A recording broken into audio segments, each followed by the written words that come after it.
We don't necessarily give space for it. I love the point you just made that, said change is life. And I always feel like transitions are part of life. And I always picture the whitewater rafting.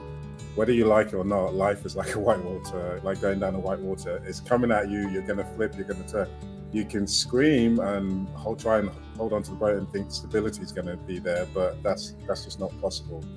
And the thing you just said about just a simple mindset shift, because I always like to think about yin and yang. So you can be in something, go, oh my God, it's so bad, it's so negative. But if you just switch a little bit to the other side, it's like there's so much joy, there's so much positivity that you can get in that same situation. Right. Yes. Yeah, and I think that really we stepped into this in kind of our origin story, right? So we were working on this project. This is like 12 years back now. And as Roxanne had said, it was going badly, right? From all possible measures. We're over budget, it's taking too long, everybody's angry, nothing's going the way that you want it to go. And the team is reflecting that, right? The morale is horrible. Getting a lot of external negative validation. So it's all, you are doing a bad job. And so everyone feels that. And the turnaround had nothing to do with changing the project plan or the scope or the budget or any of that stuff. The turnaround had everything to do with really how the two of us were leading the project, and then how, as we changed that, it filtered through to everybody else. So although we went from being in this emotion pit to this very highly engaged team, the work itself never got better. It was very difficult all the way through. We're doing a large system implementation, and then the last 6 months was going to multiple locations. And so we're running these command centers, and people are staying up till midnight, and another team coming in at 6 a.m. and they're sitting in these rooms with telephones and controlling all this stuff. And a goodly portion of those people knew that they would lose their job at the end of the project, that their job wouldn't be there. At a minimum, have to go find another one, or potentially even leave the company. And even with that, with all of that weight on top of, we still created this culture that we didn't use the word joy at the time, but certainly in retrospect, it was joy at work. Are you ready to dive deep into meaningful discussions, explore personal stories, and gain practical insights that can transform your approach to mental fitness? Well, you're in the right place. Welcome to the Real Talk Mental Fitness Podcast, where open conversation and authentic connections come together to empower your mental well-being. I'm your host, Shinazom, and I'm so excited to have you here with us today. Hello, everyone. I have taken over the Real Talk podcast for this episode because this one is very, very special to me.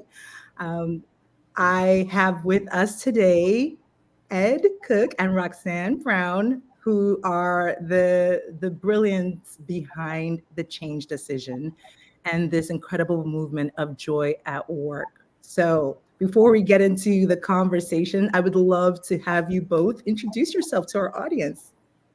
Yeah, well, thanks. So the way I think we'd like to introduce the name of the company is A Change Decision, and where that name comes from is both of our backgrounds. So right. Ed, and my background, at least a recent one, my academic background is in decision analytics. So that's the decision part of the change decision. So got my PhD in that, and I teach now at the University of Richmond. And part of how this came together is the idea of decisions and changes being two sides of the same coin. Because Roxanne would come to my academic conferences where I was all super proud of all this awesome math that I had done, and nobody wanted to talk about the decision part of it. Yeah. They wanted to talk about the change part. They wanted to know, how did you get that thing done? Because in the decision world, you make it correctly and then nobody wants to implement it. And then we would have the opposite experience when I go to Roxanne's conferences. Yeah, so my background is in change. And when Ed would come to my conferences, he would hear change people talking about, why do we have to implement all of these horrible decisions. So we realized, wait, these things go together. And I love change. I think it's how I'm wired. I think everything is change.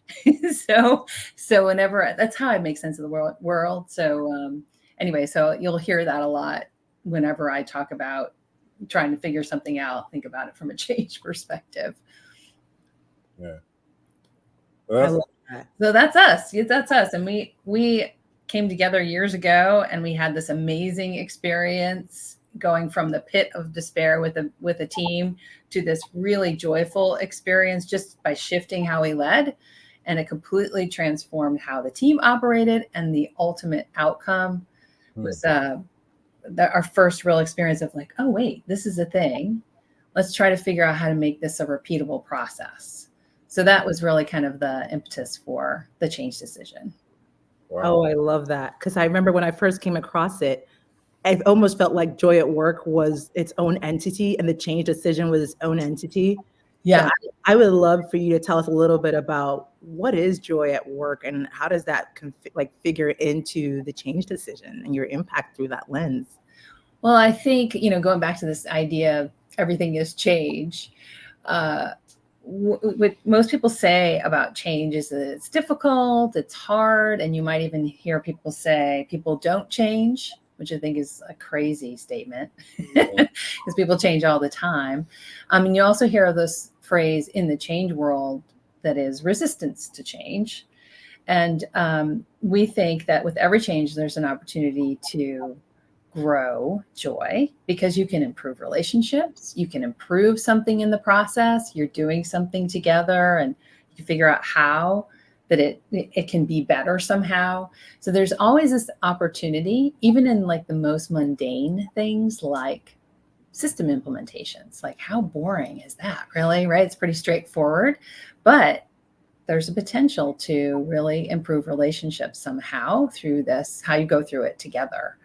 So that's basically how we bring it together.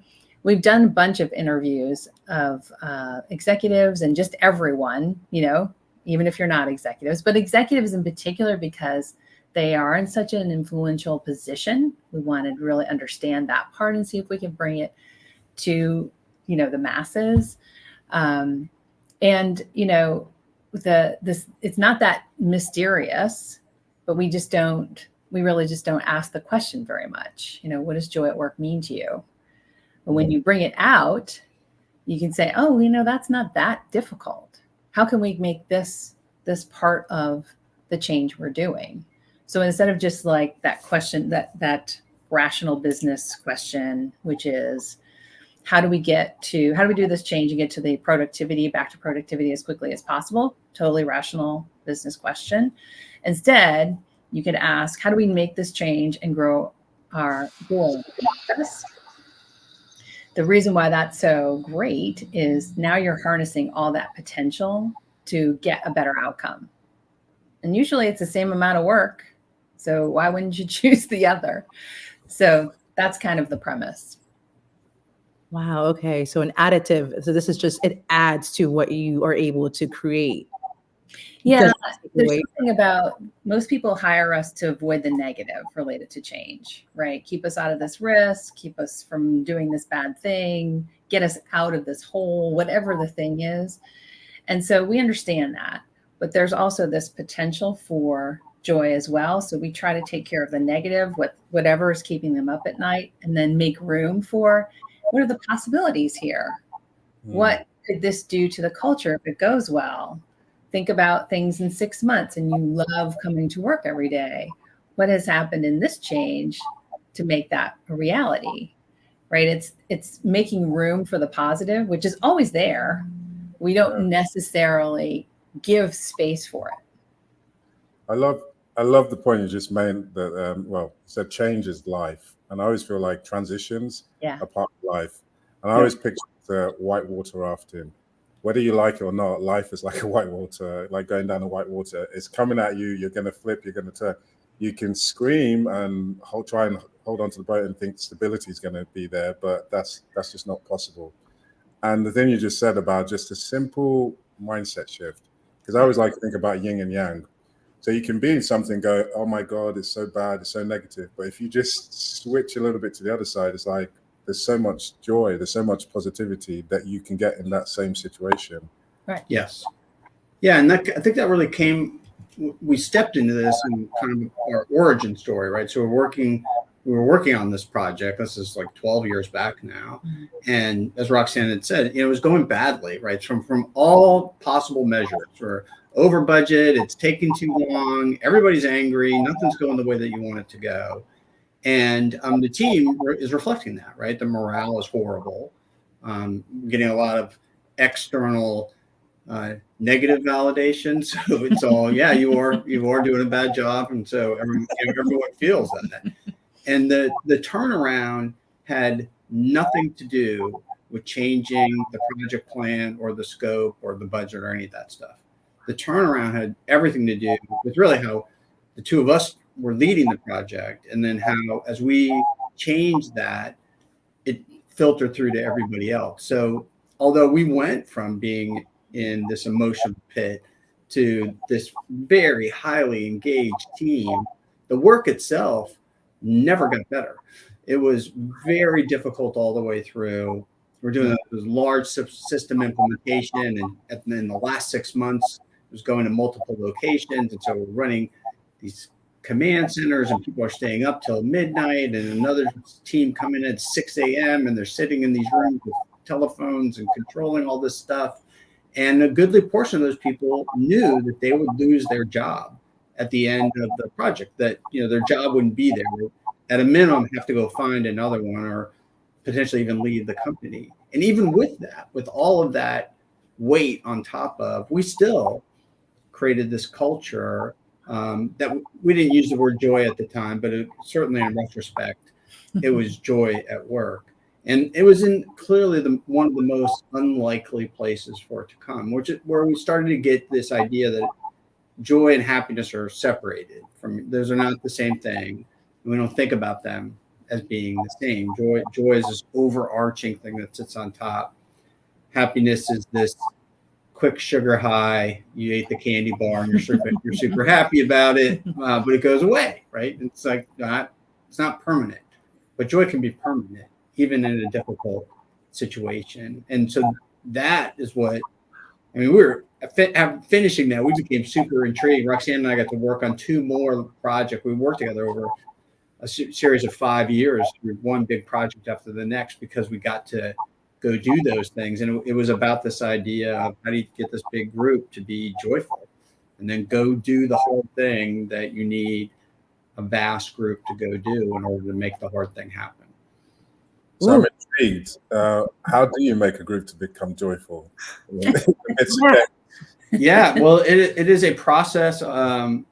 I'll tell you from my point of view, because Roxanne started this process on me. And so the way it began was asking me a series of questions. The core question around which this all sort of revolves, this interview that she did, is think about the best team that you've ever been on or led. And then a series of questions that sort of just flow from that. What was that like? What adjectives would describe it? Eventually getting to the place of, if you take all of that experience, what would you want to have happen on this team? And that becomes the leadership intention. At the time, that was my leadership intention for this kind of pivotal team and moment that we were on. And then Roxanne went and she asked the same questions to my leadership team, all the people that were working with me, and then showed them my leadership intention. And they were all surprised, because that's what they wanted, but that is not what was going on. No way. So that's fascinating to me. Like, I'm so intrigued by this, because if I heard you correctly, you asked the leader, what's your intention for this thing, this environment that you're creating? And then you went and asked the direct reports, who are all in sort of, responsible roles, what's your intention? And then you shared that back. Yes. And you're saying that the first revelation was, wait, we all want the same thing. And then the second was, but none of what we want is what we have. Right. That's exactly right. Which kind of it gets to the whole, it's completely self-inflicted, right? We're doing it to ourselves. This is not external. And in the place where it became obvious, it was right away. So the very next team meeting that we had, we would do them on Fridays, and it would be in the afternoon. And this is way before video, right? So we're on polycoms on telephone lines, and people would be at home. They would literally phone it in, like actually phone it in. And so Roxanne and I, and maybe a few others, would typically be in the room. And on this, but not everybody else. And on this particular Friday, I'm jogging down the hallway because I'm late, because somebody's already grabbed me to ask me some question, one of the executives, about what was going on. And I'm in my head going, got to get there, because I got to type in the 16-digit polycom code to get into the phone. And means if I don't do it, nobody can get in because I have the passcode and they can't do it. And so I'm running into the room, and everyone is in the room. And they all have their laptops closed, which is, in this particular culture, I would have thought is an impossibility. Like physically, their hearts would stop or their brains would turn off or something. Without the laptop. Without the laptop. It's just a culture. People are just on them all the time, and they're all closed. And everyone's looking up. And they're doing that because they have had this meeting with Roxanne, and she showed them what my intention was, and they've realized that something is amiss here, and that I, with Roxanne's guidance, am making a commitment to do something differently, and they want to be part of it. And so that is the beginning of the process, right? So now we start having different conversations, and even then it still wasn't easy, because soon after that, just to get the second part of this, which I think is funny for me, and you guys will probably go, wow, that's not very impressive, Ed, but we're having conversation. We're going back through the whole project plan, and I've done a bunch of work on this thing and how we're going to rescope it. I'm kind of laying this out to the team, and they're just peppering me with questions about it. Well, what about this and what about that? And I'm just getting angry. It's just like boiling up. I'm like, I've been working hard on this thing, and you people, this is all in my head. You people don't understand what's going on, and you don't realize how we're trying to pull this thing out of the ditch. And as I'm really getting close to blowing and just saying, look, shut up. This is how we're going to do it. Being a little message pops up on my computer, because of course I have my laptop open, because this is a laptop open culture.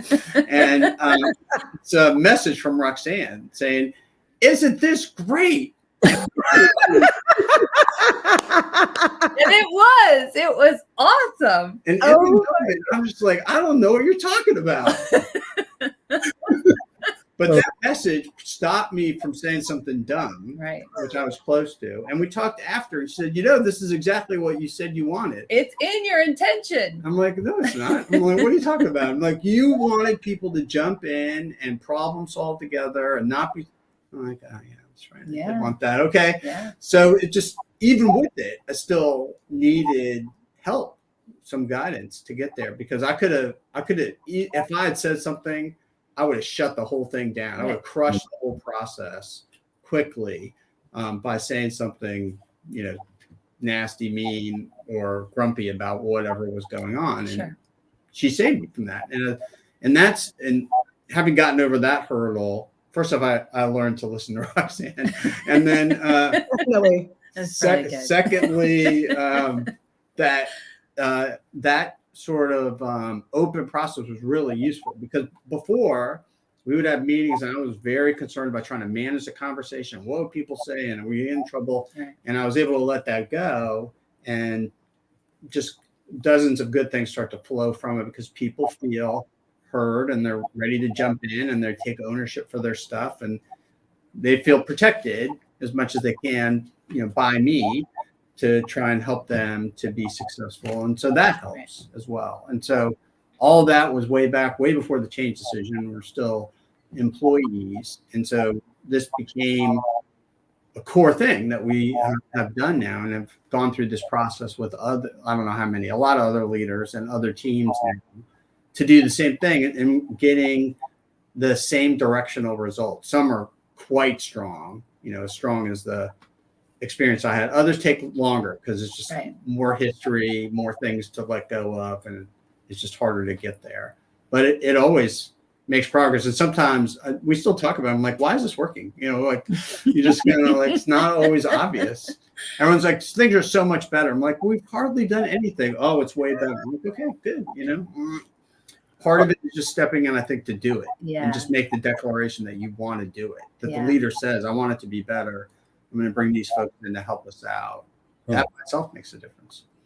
Yeah. And we start the questions that we use. We actually did a little case study. It's on our website called, we call it the Joy Intention Case Study. Because we wanted to show like there's photos, there's the actual, like the original thing that I got from Ed and the notes from the individual meetings that I had with his leadership team. We wanted to show the story so people could see, oh, this is real. But the questions themselves are really foundational. There's a couple about the past, your best experience, a couple about what would you do if you had your wish to apply some of those things to the present. And then the rest of the questions are about the future as if it had happened. If you notice, no critique in those questions. You can say it's based on positive psychology. You can say all that stuff. But what we have learned is that we're already critiquing. We don't need to do any more critique. It's a lot in here. It's a lot in the things that we say to make, like reflecting fear and making the environment less safe for everyone. So like, no, we're not doing that. We are all about what's possible based on your best experience and ours. The thing that's funny about that is usually someone has that in their past, but you never talk about it because there's never an opportunity to talk about it. But all that potential is at the table. And that's your story. It's not, I'm giving it to you. It's your story. So you know what it's like to do something amazing and what that feels like. If I just tell you it's going to be that way, you're going to be like, okay, great. But if you say it, that's a totally different energy. Wow. So many good nuggets there. Go ahead, Janizzo. Yeah, too many good nuggets. But the one that was really, really jumping at me was the inner dialogue, the inner work that gets in the way. And I wanted to share something from Ed, what you said about Roxanne always being correct. Is with IJ, when I had to present, I would get so nervous and tense and like, I've got to hit this out of the park. So she would always say to me, make sure you have fun. And when she started saying this, I was like, how am I going to have, like, what are you talking about? But do it again and again. And then I would have to stop and listen to her. And then the moment I had to stop and listen to her, like, okay, how am I going to have fun at this? And it just completely changed I came out of my head and I was like, oh, wow, this is an opportunity to share this. So that just really hit me of how we have this inner dialogue going on, which is what I'm calling mental fitness. We have to manage the ego. We have our identity and self-image and previous mistakes that are coming in, all getting in the way of our potential coming out. And I love that thing about intention, because actually our intention usually, especially when you come into teams and groups and projects, it's never coming to the forefront. And just being able to remove all that noise and actually allowing that to come out. So for me, it was just like mental fitness was what you guys were really talking about, and how you manage to allow everybody to bring that to the forefront so that they can actually have joy in the toughest of situations. You can actually have the joy.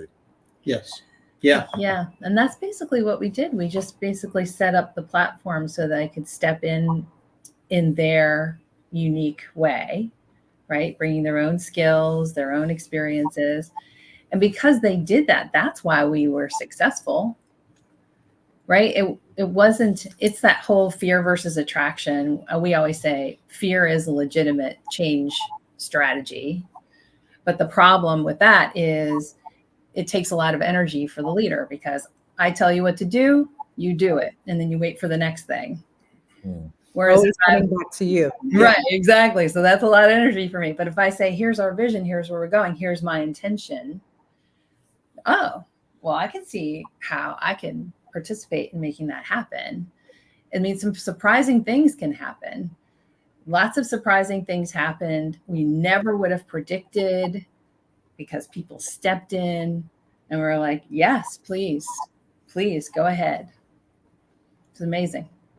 That's so powerful and so beautiful, because I think I love the way that you reference fear as a strategy, because it really is, and it hadn't even occurred to me until you said it. And also because a lot of times the way it presents, particularly as a leadership approach, is micromanaging, for example. Yeah. Right. Which sometimes it's a personality trait as well. It's like just core to how you engage and how you manage your own risk and your own sense of, concern around A, B, and C. But it's very rare for us to make the link between that need that we think we're filling for ourselves and the fact that you're now creating these individuals or this environment that requires that. So they're constantly coming back to you. Yeah. Which is a burden on you. That burdens you and limits your capacity, as well as changing the course of their development, because they're not learning to lean in and step up and contribute and problem solve and anticipate. Right. So if your intention is to create this incredible group of people and have this impact, because you don't realize the link between that need that you think you're fulfilling that's necessary and what you're creating, there's that dissonance, that disconnect. Yeah. Yes. Yeah. Well, I think you are the leader then is setting the ceiling at themselves. So we can only be as good as I am. We can't be as good as the collective. We can only be as good as me, because I'm the one that's going to do it, which is, in our example is what I was doing when we would be in a group meeting with the other executives. I'm trying to control everything.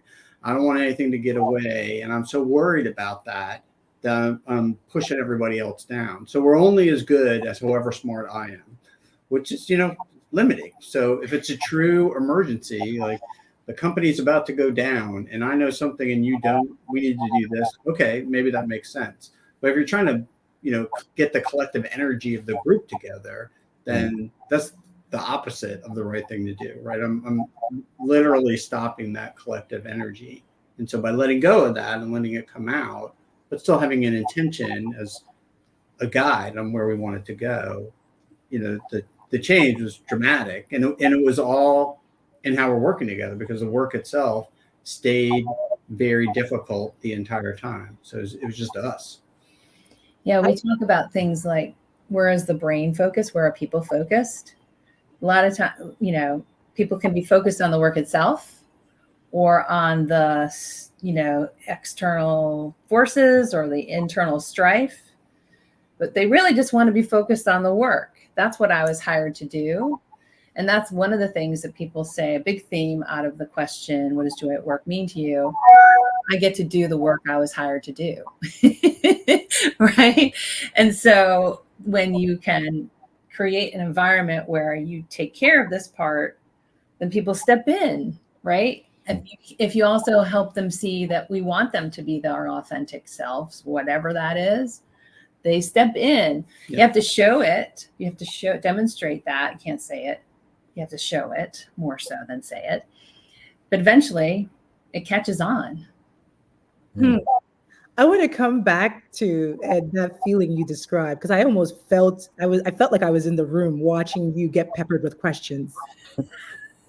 Just at the tip of, that volcano erupting, because you spent hours upon hours crafting this modified 2.0 project plan. Yeah. And I want to just come back to that moment before Roxanne sent you that message that helped you reframe. If you had not received that message and you were still in that space, like, where would that have gone? Because you had the questions previously and talked about intentions, but. Well, I think I would have pushed back, right? I would have we've worked this out. Why are you pushing on this? It would have been all this, negative energy, negative comments coming back out, which I would imagine would have just shut everybody down. Because if I flip it and think about it from their point of view, you asked us to jump in, This is me jumping in. And now you basically said, be quiet. So, okay, fine. I'll be quiet. It's the fear thing. Like, great. You think you're smarter than everybody else and we'll listen to you and go ahead, boss. If the bus goes off the cliff, well, you're driving. So fine. We're not going to say anything. So I think that's what, and I can imagine, from their point of view, much easier, not in the moment, not at all in the moment, because I totally needed Roxanne to get me there in the moment. But in retrospect, to think about it from their point of view, that of course that makes sense, right? Because now they're putting themselves out there, they're providing their ideas and input, and if you come in and hammer them in the very first go round, that would have been a horrible mistake. But one of the things that we describe to other leaders is, take a cue from that and don't try and do it by yourself. So go get somebody to be even a slightly more dispassionate observer than you that can go, no, don't say that. Don't do that. That's going to be bad. And just provide, a little bit of input, because it's hard. It is really, it's hard to do. So we have a lot of sympathy for leaders. We recognize the difficulty of the job. That doesn't mean you get a pass on doing bad things. You don't. But we have sympathy for how hard it is. So what we try and do is provide that, or encourage them to find somebody that will provide that external view for them, because it could be tremendous. I mean, it was for me, and I think it is for others as well, to be able to have somebody just whisper in your ear, no, purple, not green. I'm like, okay, good. Not purple. Or even like just pointing out, look, this is good. Right. Because they can't see it in the moment. I mean, it's just hard to see when you're all in your head, right? Back to mental fitness. If you're all in your head, then you can't see the good thing that it's right there. I know. So, yeah. Wow. That's really interesting to me. And you talked about how in your work with leaders, some have been able to do that letting go easier and faster than others. And I can imagine that for those that struggled with that, even though they had made that declaration, set that intention, that it's because inviting all of that input and all of that flow and all of that connecting takes up time. It does slow things down. It makes it clunky. Yeah. So how do you, what have you seen in terms of that? And how do you balance that? Yeah, I think that the time thing is interesting, and it's in shows up everywhere, but I think the impact is different in different places. So we work with smaller companies, and we're dealing with the owners that have maybe built a company over the course of 8 or 10 years, and now they have 50 people, and they feel this responsibility for the salaries of all those people. So they have this weight on them. And so they are trying to manage all of this, pull all of this together, and they've hit a plateau. Like, the work that they do has gotten the company to this place, and they feel stuck. They want to keep growing and they can't, or they want to strengthen, but they can't, because it's still limited by them. So to go into somebody and say, all that stuff that you did that made that company successful, you need to stop doing a bunch of it. That's really hard. It's a tough message. That's hard to take on. If it doesn't work out, I'm the one, not you guys from your consulting firm, I know. It's adorable, but whatever. Thanks for the input. But so that is probably, like a lot of things, easiest to do in tiny steps, right? Okay, well, maybe try this one small thing and let's see what we get out of that. And this one small thing, and we'll see what we get out of that. And that seems to be much more effective, which your mom probably could have told you that when you were 8, right? You just want to take these little incremental things as you move forward.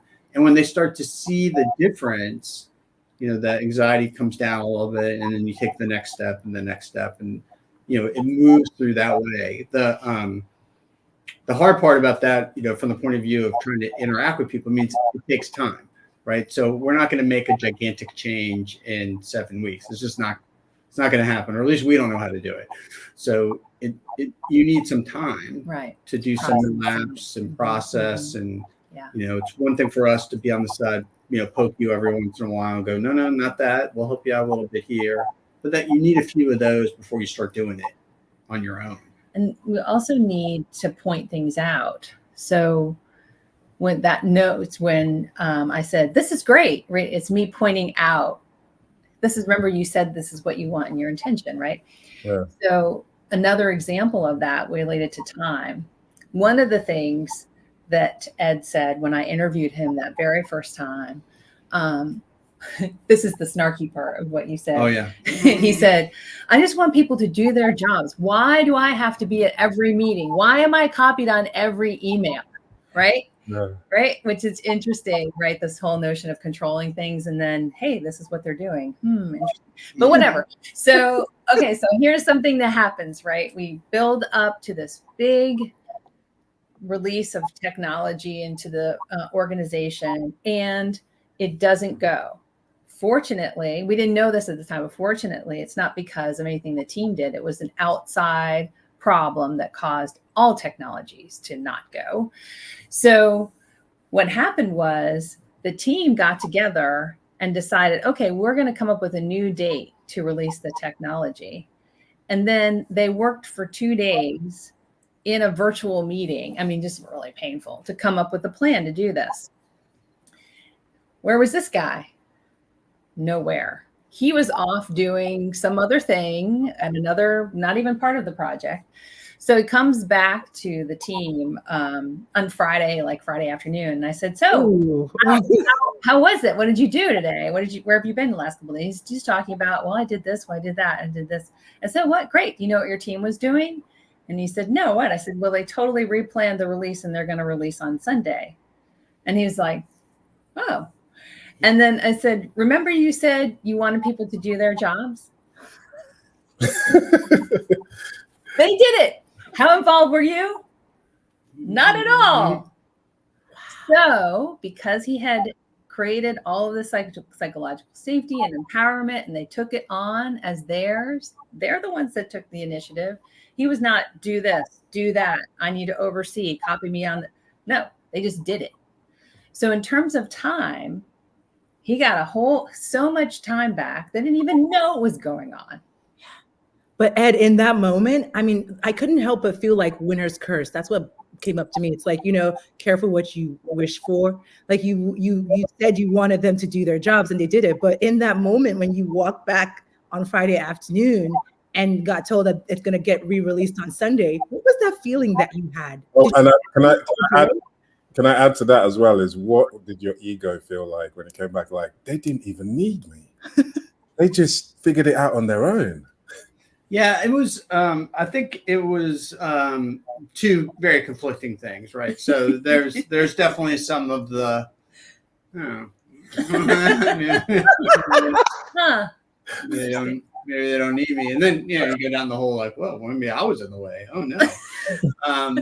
But then I did have, I do remember this part. I had some pride. I mean, I pride in the team for accomplishing it. Pride in myself for helping to guide them to it. And pride in Roxanne for getting us all there together at the same, at that place where we were able to do that. So, it's a mix of all of those things, all, mushed together. You always want to have like some hero story, but it wasn't quite a hero story of, how we came and overcame. It was exactly what I expected. I planned it all out and I planted my flag at the end and it all worked out great. It wasn't like that. It's a constant process of, for my development, for me to get better. I'm sure for members of the team to be able to step in, because I think a lot of other people grew in their ability to be leaders and to manage their teams as well. Because it was a big team of several hundred people. So there's a lot of stuff going on to make all of that happen. So yeah, a mixture, I guess, of. And I love the honesty that you shared, because I think most leaders, that fear there that, oh my God, they don't need me. That's why so many leaders don't want to take holidays. I don't know if you've noticed this, but they don't want to take holiday. But to me, the sign of a great leader is when you go away, what happens? Yeah. You go away, and I love what you said. Like when you come back, you should take pride in. Oh my God, look at the way they could do that work. But the ego gets in the way so much. No doubt. For sure. And that this isn't directly what we do, but it's interesting just having gotten this externally from a investment banking company talking about how they go about valuing companies. Is it is directly, the value of the company is directly proportional to the amount of vacation that the leader or owner can take. So that is incredible. We'd love a link to their website. That sounds spot on. Those are good investments, I tell you. Wow. Right. It's interesting, right? Because you can like ask that question. So how much vacation have you taken in the last year? And like, none. All right. Well, your company is worth zero. It's all about you. And right. If you're not there, it doesn't run. Yeah. Whereas you go, yeah, I take, I do two-week vacations every year. And I'm like, oh, okay. Well, your company's worth a lot because you've built this company that can function without you. You don't have to be there every minute to make most of the big decisions and drive the whole thing. You actually have a team that can go do that, which, that's really stark when you're talking about the owner of a company, but that applies in larger corporations as well. It's the same thing. Well, how valuable is your team? If you can never step away, your team is not as valuable as it could be if you were able to step away. So this is an interesting point of view to think about, which before I'd heard that, I never really had thought about it and never would have said, oh yeah, it's about vacation. Like, no, that's not how you think about it. I love that. That's a reimagining of the value, the business value of vacation. It's not just from a well-being perspective. It's actually like a metric to assess how mature your workflows are, how developed, how interconnected your teams are. The value, the way they come together to deliver. That's incredible. That's really new information for me. Really powerful. It is one of the things that we do end up talking about quite a bit because part of where joy at work is going to come is do people feel like they have the ability to be accountable? Do they get to participate? We've identified these 10 different dimensions that we've highlighted from all these interviews that we've done and just kind of extracted these 10 dimensions. And when those aren't available to people, when they can't be present, well, then joy at work is diminished. And so part of that is the boss is never willing to be away. That sends a message to everybody else about their ability or the view that the boss has of their ability to drive the organization. And so helping them to put in very specific activities that they do to step away from that is important. And like so many other things, it's the small little things that you do that seem to manage or matter rather the most. And so, and again, without somebody to kind of coach you along and give you a little nudge here and there, it could be really hard to do because you're asking a leader, stop doing all that stuff that made you successful, do these other things instead. And you're like, I don't know if I'm ready to go step into that. Seems a little scary. It's not so obvious that you would go do that. It's also rewriting the stories that we get told. Like you always, corporations I work with, they always had the hero story, and we had to pull out all the stops and work through and you never hear the story. Yeah, I took a holiday and I went on 3-week holiday, and you know what? My team outperformed and did, and new leaders grew. And if you could actually change, because there's this badge of honor whenever you ask people, "Oh, I haven't taken vacation since," and I'm like, "Yes, like what is wrong with you? Why would you do that?" Right. But I think there's a part in there about missing, cutting out, not paying attention to the development aspect of it. So to your point about the hero story, you don't hear a lot of hero story about, my manager was in there every other week with a strong development conversation for me, and I grew as a result of that. And because of that, that's not the story. Story is a firefighter story. There was a big fire. We're firefighters. On came our firefighter. We got the hoses out and we ran into the fire and we took care of the fire. And that's the story. And just, replace fire with sales or marketing or finance or whatever you want to replace it with. And that's what people go talk about. And, that not to take away from the achievement, there's, I'm sure, wonderful achievements in there. They're just not repeatable. You just can't do that forever. you burn people out and they quit and they want to go do something else. Because, even firemen don't want to run through a burning building every day. That's not every single day, morning to night, what they want to do. Right. No. And when you just brought that up, when I first came over, I was coaching a German person, and the culture between Germany and the US is completely different. And he made me laugh so hard. He was like, every time it's a firefighting thing at the town hall, and he's like, why does no one ask why the hell was there fire? Yeah. Why were there no processes? Why didn't we do the work before? Right. And it always stuck with me, because whenever I hear these, it's like, why are we celebrating this? Like, you work through the night. You mean you don't have a process to do this properly? Yeah. Yeah, it's really true. We say a lot. This problem has been solved before. Let's not pretend it hasn't been. So let's go figure out how it's been solved, as opposed to like, oh my God, there's this thing. No, somebody else has figured this out. Yeah. Unless it's really innovative, it's probably been figured out. Yeah. And maybe that old solution no longer held up, which is why we're back here again. But then let's iterate on that. Let's improve on that. Let's not go back to ground zero. Let's see, where did that stop as a backstop? And then how can we build off of that? So needs. Right, for sure. And let's at least not be so dramatic about it. Oh no, how are we going to handle this new project? What do you mean? I don't understand the question, right? Let's not be so dramatic. Oh my gosh, we need to scale up. What are we going to do, right? It's been solved, right? But we put a lot of drama into things when it's more like, yeah, let's go. Let's figure this out. It's that kind of attitude switch we would love to see more of. I love that.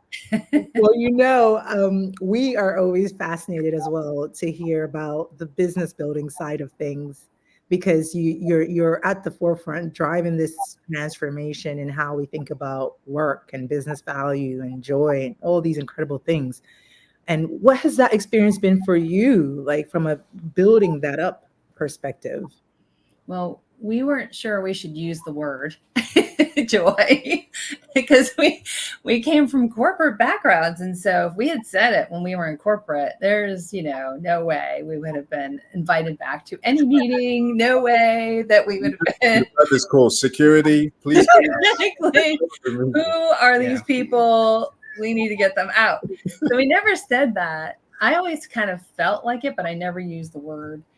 And later we had a business coach, and eventually she's like, that's what it is. I'm like, okay, well, we'll try it. We sheepishly tried it. What was so interesting is how people have reacted to it. They reacted mostly, we would like more of that, or that sounds pretty good, is kind of the basic response we got before the pandemic. So I would say around 18, 19. But then with the pandemic, it was like, we need that. So now it's really a differentiator for us, especially when we talk about change, right? Doing change work and bringing this in as a possibility. And this is the viewpoint that we advocate for. And it's actionable. Here are the steps you would take. Here are the tools you would use. Here's the process that we follow, right? And it's not something weird. It's familiar. It's just slightly different. It's not weird. It's just, I always say, just a little bit of a turn, and you're making a big difference in how you do it and the outcome you get. So it's really been that journey of being afraid to use the word, to being surprised at the reaction, and then to being really surprised at how much people desire it. And so what's recently happened in the last couple of years is we've been able to compete with big consulting firms. Because of that, never in a million years did we ever think that that was even something we'd want to pursue. But it's clearly a reflection of what people and companies want. Mm. So there's a difference that we've noticed over this short period of time, 7 years. Wow. I love that, where you had to have the courage to say that, because I bet there was a lot of courage the first time it came out of your mouth to say joy to a room full of corporate executives. Yeah. And it's a bit of a splitter, right? We do bump occasionally into some that are like, I'm not, that's not what we're about, which is, and good, because you probably don't want to go down the path with us, because that is what we're about. Yeah. It is what we want to focus on. And so if you don't, then it's in a way helpful, because just from a run the business point of view, we're not spending energy trying to convince that potential client they need us, because they've already balked at the very core of what we're about. You're like, okay, well, good, then we'll stop and let's go talk to somebody else instead. And that gets me to the question actually I want to get to is, things changed so much since the pandemic. People you couldn't have come through that experience and not realize joy is important. But then now we come out and we had the Great Resignation. We now have the economic things are kind of being tested. And it's now really, I'm noticing that there's this push and pull. The people who want to go back to the old fear ways of like, the tough times are here. We don't have any space for joy. Yeah. And whether you guys now seeing that joy is actually going to even work even better through these tough times. Yeah, well, we've started to use a phrase recently, and it is making work part of a life well lived. And that seems to resonate.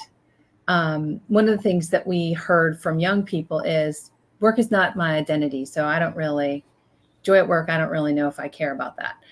And of course, that makes me sad, because I know that work can be a source of joy, right? It's not really a question. People will tell you, and you know that intuitively if you've had a good experience working. And so for young people to shut that down, again, just makes me sad. And I'm making a blanket statement. I would never say that about any particular generation, but that's the trend we notice. But the idea of making work part of life well lived is much more palatable, right? And it is a question, right? Well, what would make work part of a life well lived for me? Again, it's the idea of that maybe it's not so far away, right? You can hear the word joy and think, oh, that's way too aspirational. It's too odd for the work environment. But that making it part of a life well lived, okay, I could do that.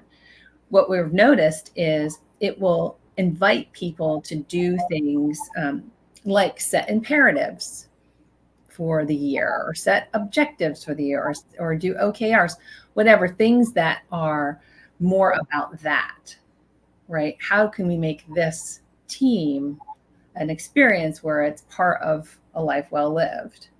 How can we make it so people look back on their career and remember this as the team that really was a career differentiator for them, whatever that is for them. Joy is all personal, and that's good, right? And joy changes from time to time. Maybe it means to me one thing now, but it means, 2 days from now, it means something else. That's all good, right? So I think by putting it in that kind of plain way, it invites people to take it on in a less feeling overwhelmed by the idea. And I love that it also empowers people, because it's not something that your employer is going to come and give you joy. Right. You got to think, what is a life well lived for me? Right. And then individually, if everyone does that, well, then everyone's creating their own joy, and then as a team. Yeah, and I think coming out of the pandemic, people are more tied to that idea, right? So people got used to being at home, and a lot of people liked it. They are enjoying being able to work from home. And there's been this press all across, certainly this country, but probably the world as well, on let's get back to those offices. We need to get back in there. And we actually think there is a bunch of value in people being together. Sure. But just slamming them back into the office is probably not the thing, right? It's not a well thought out, how are we crafting all of this together? And there's a lot of resistance, right? People have quit. You talked about the Great Resignation, and we're like, well, I'm not doing that. I'll go find another job, because there are plenty of others out there. And so instead of being in that place where we're almost reflexively doing the things that we did 5 years ago, can we think about, well, what did we learn, and can we do something different with all of that? And so there is possibilities to be very productive and valuable when people are doing what we're doing right now, talking to each other via electronic means, but there's also value in getting face to face. The trick is, or maybe the imperative for managers, is you have to be thoughtful about it. It's not just I'm going to shove everybody into a room and it's going to be great, because it won't, not by itself. I mean, you get some goodness out of it because people talk to each other, some good things that can be different. But if that's all you're doing, then you're a lazy manager. Right? And so we would push against that and say, but if you can do it and be really thoughtful about it, what is that interaction like? What do you want to happen when people come together? That has a whole bunch of value, but it requires some upfront work. Yeah, the leadership intention. You have to have an intention. Leadership intention can really leadership intention. Yeah. About what it's going to be about. Mm-hmm. Yeah, the leadership intention. People have asked us what is that, and what we say is, you've probably done some leadership style kind of reflection, kind of know what your style is. What we think the intention, how we set up the intention is, how do you want the team to operate, and how do you as a leadership team create that environment, lead in that direction, all bringing your own style to it, all being your own, bringing your own self and authentic self to the situation. But now you are together leading in that direction. So the style, leadership style, and the leadership intention come together that way. I love that. Well, I have a follow-up question, because you had mentioned that as a result of the pandemic, folks are now like, we need this, making work a part of a life well lived. What does that mean for you, like on the business side, in terms of how you're managing your ability to rest, to recover, and rejuvenate? Well, we're working on that. I love the honesty. I don't say we got that totally figured out. No. Well, I said this to Roxanne earlier today. She says it to me as well. We have several different things that we're doing today. We get to have this conversation with the two of you, which is great. We met with a client earlier today. I'm going to give a final exam for my class at the university in a couple hours. So it's just great that we get to do all of these things. And so part of that is, look how great it is that we get to do all of these things. Yeah. And just recognize that is true. And that the interactions that we're having are exactly the things that we wished 6 years ago now, when we were actually getting ourselves together as a company. And that's occurring. So all of that's great. There's just too much of it. And so we just need to. Well, and that on top of which we get to do this together. So that was, we got to work together for a period of time, but we knew that wasn't going to last forever unless, we designed that to happen. So that's, we sort of get energy off of working together, and we are complementary. What's interesting is I'm genuinely interested in what he thinks and vice versa, because right. And it's like, I don't know, some stuff occurs because we think that way. And so, anyway, so that's a big part of where joy comes from us, is working together. I love that you just said that, because we always have this in rest, recovery, and rejuvenation. Yeah. And what you guys have actually created is your recovery and rejuvenation is the energy that you get from working together. So that's why you can perform and do a lot more than normal people could do. Yeah. I think it is to be, lifted up. Now, that said, we are going to go on vacation for 2 weeks here shortly. Good. We're so excited. We're partly sprinting right now to make sure that we can stop sprinting and then actually be on vacation for that part.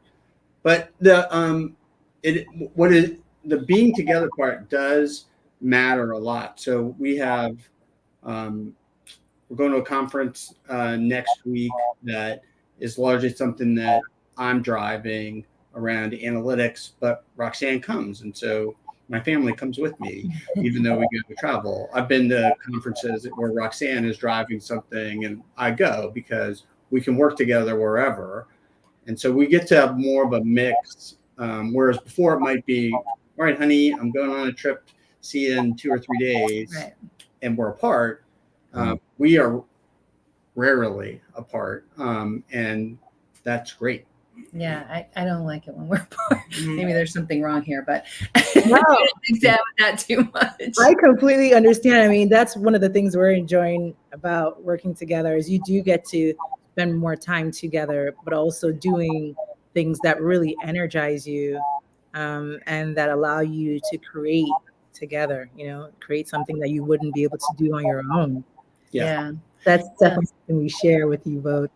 And I think, before the pandemic, I think that was just not right, where couples were traveling all the time. So almost like passing ships. Yes. I feel like now I'm so glad that we have different options where we can work through Zoom and stuff, and then we can now work together where we get to travel together. Right. Yeah. Right. One of the things that someone asked me recently is, how do you do business development in this world? And I said, well, we learned to do things that interest us. And because that happens, we end up talking to people there about whatever is happening because we're genuinely interested. And there's something about that versus, going to, a networking event. We realize, that doesn't give us energy. But going to this thing that's a lecture or something interesting, now we have something to talk about with each other, but also engage with other people. It's just so much. It's a different way of doing, I guess, approaching business development. Yeah. So I don't know if the two of you do that, but that definitely works for us. Our one is like, it's got to be fun. So yeah. We're going to go to, there's going to be fun. Otherwise, especially with the two young kids we have, if we're going to leave the kids and get back, it's got to be fun. Otherwise, right. But I did not read that, so that is not in all the books that people tell you to go read. No, it is not. They don't say go. They just say go out there and meet people, and we did. Yeah. Did not like it. No, it was terrible. It was just awkward and weird. But when we, just as what you're saying, picking the things that give you some energy, that are fun or interesting, or however you think about it, that was very different and not expected. I wish somebody had told us that earlier, because that would have been a nice little nugget to pick up as you're a couple trying to create a company together. We definitely need new books for sure. Because you're right. Everybody told us that, and we had to struggle a few times to before we landed on it. And a little bird told me that you two might be shaping up something that you're going to put out in the literary world. Is that true? Or did I just dream that up? Ooh, yeah, we are trying. We have been working on a leader version of Change and Joy, right? So we work hard to help other people who do what we do, like change professionals, change experts, consultants, internal practitioners to do change work. But one of the places that is a gap is for leaders. How do they incorporate these kinds of practices in their daily work, which is largely about leading change, right? Most leaders are leading some kind of change in some way. Some of it is little, some of it is big. So how do they incorporate the practices into their work? So we have written about it a bunch in blogs and posted about it and done videos, and we have this toolkit and all these explainer videos. And now we're like, okay, well, we need to put this in a book format, but it needs to be joyful.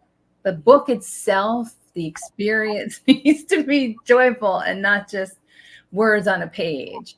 So that's the big challenge, is how do we make it a joyful experience, a book like that, a joyful experience.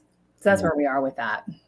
Oh, wow. Just the hearing you describe it, I'm so in, I am bought in, hook, line, and sinker, because that sounds like a fabulous read. Mm-hmm. And I do want to make one request. So in whatever form you end up creating it, please do something where we can hear your voices, because there's energy there. It's dynamic, and it's on an essence level where you can feel it.